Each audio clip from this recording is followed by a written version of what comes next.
Hello, my name is Adarsh Saleh and welcome to this channel.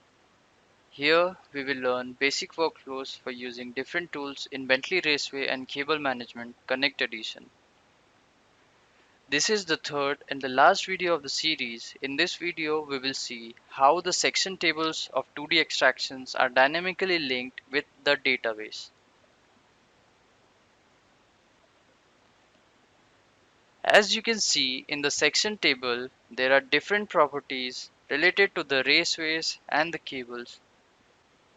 These section tables are dynamically linked with the database. That means if you make any changes to the project and update the changes in the database, you can also update these section tables with the update section tools.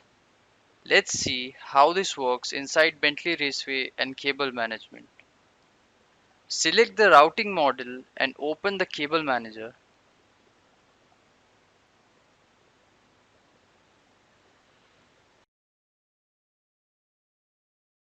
From the cable manager, find the cable type used, and here we will change the cable type which was originally used in the section and save the changes.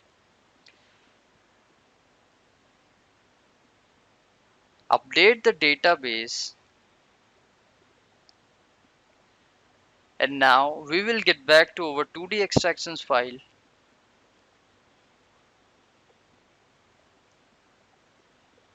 Select the update sections tool from the 2D extractions ribbon tab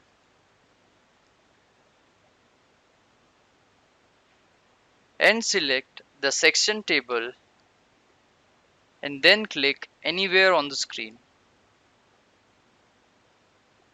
You can observe the cable type used got updated, and in the same way we can make changes to the raceway sizes, raceway categories and other properties and get the updated information in the section tables.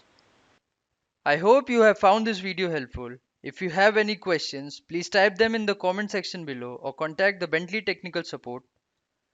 Do not forget to subscribe to our channel so that you can be alerted to our new videos.